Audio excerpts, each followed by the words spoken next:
It's time to get informational. Rock, paper, scissors has been a bit of a staple of my life for a very long time now. I often use it as a sort of social lubricant for times when a conversation dries up, which, when I'm present, means every conversation. I then just pop off, one of these in an attempt to, bring back the vibe, and it never works, but, it's alright.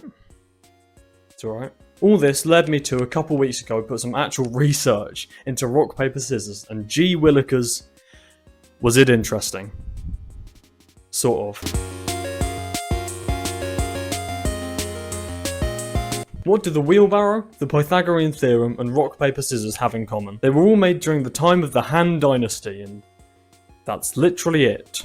We don't even know if that's true. I mean, it's only according to this guy, Zhi Zhaozhe from the Ming Dynasty. And if there's one person I don't trust, it's fucking Zhi Zhaozhe from the Ming Dynasty. Now, at this time, the game was called Shushiling, and I'm not even lying, I spent like half an hour trying to come up with a joke for that, and this is the only thing I could come up with. Shushiling, more like Shusha ring ring, hello?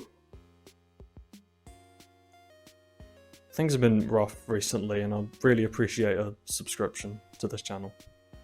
Thank you.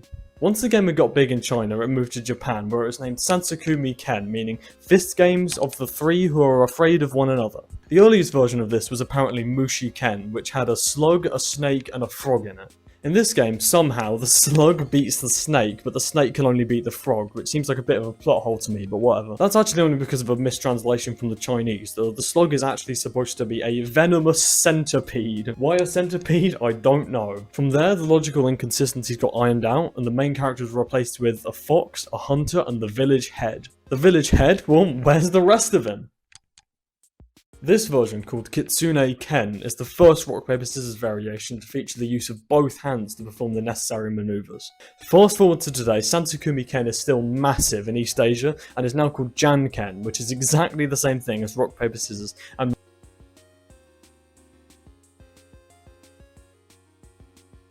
served as the direct inspiration for it. Everyone say thank you, Jan Ken. I'm alone. Now, according to my YouTube analytics, most of you don't live in East Asia and actually live in the same place as me, sunny England! Rock, paper, scissors mainly spread from East Asia in the early 20th century due to Japan's better connection with the West. The first written example of it I could find was in the Sydney Morning Herald, where they called it stone, scissors, and paper. Those upside down bastards can't even get the name right. The first instance I could find in the UK was in a letter to the Times in 1924, where they claimed it was called Zot and originated in the Mediterranean. Another reader then wrote in and was basically like, what the fuck are you talking about? That's just not true. By 1929 it had really caught on, with books such as Scissors Cut Paper and Stone Blunt Scissors as direct proof. But realistically, these titles are kind of just like facts, like they're not necessarily to do with rock, paper, scissors, so I don't know if they really should be credited. But anyway, the game reached America actually way earlier than that, as it was mentioned in the book The Campfire Girls Go Motoring in 1916. I'm not sure how they had time to play rock, paper, scissors if they're motoring all the time. Like, imagine if Lewis Hamilton, the only famous motorist I know, started challenging people to rock, paper, scissors halfway through races. For some reason, in the Campfire Girls book, they call rock, paper, scissors John Kempo. I don't want to seem like I've missed something or like I'm thick, but who is John Kempo?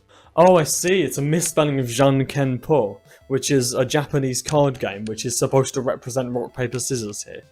I'm sorry, but how did Hildegard Frey expect anyone to figure that out? Probably the biggest surprise of this whole story is how the first publication to adequately describe rock, paper, scissors in good enough detail is a children's magazine from, you didn't guess it, France. France.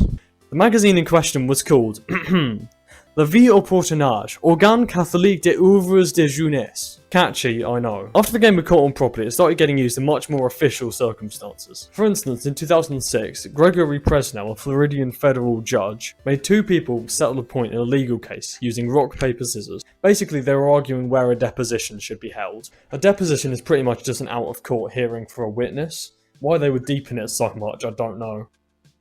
Another example of it being used is in 2005 when Takashi Hashiyama, who's the CEO of some Japanese TV manufacturer, decided to sell off his collection of Picasso, Van Gogh and Cézanne paintings. Why he had these is a mystery, but I personally suspect theft. If there's another person I don't trust, it's fucking Takashi Hashiyama. Two auction houses really wanted his collection, so in a self-described strange proposal, he decided to make them play rock, paper, scissors to decide who would get it. In keeping with the official rules, which we do like to see, he did did give each house a whole day to decide their move. Then one of the houses decided to give this decision to just like 2 random 11-year-olds they found. This is not how you play the game. To be involved with Confederates, especially those with such clear inexperience, is a sacrilege against the game, nay, the way of life of rock, paper, scissors. Shame on you, Christie's International Auction House. Shame on you.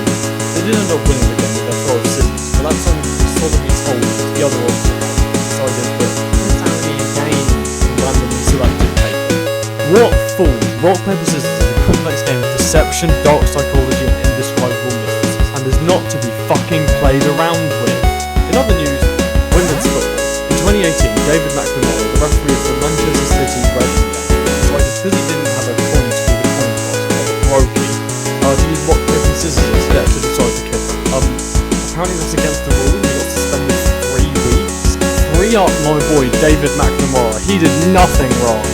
For those of you who, after being inspired by this video, might want to enter the world of rock, paper, scissors, let me tell you, you are in luck. There's apparently such thing as the World Rock, Paper, Scissors Association, the World Rock, Paper, Scissors Society, and the USA Rock, Paper, Scissors League, who have somehow managed to get themselves sponsored from the side of life. Strangely, rock, paper, scissors professional games have been taken up by a surprisingly large amount of poker players. For example, there's Annie Duke, who won the 2nd annual World Series of Rock, Paper, Scissors. There you have it, the very abridged and probably slightly realistically incorrect history of rock, paper, scissors.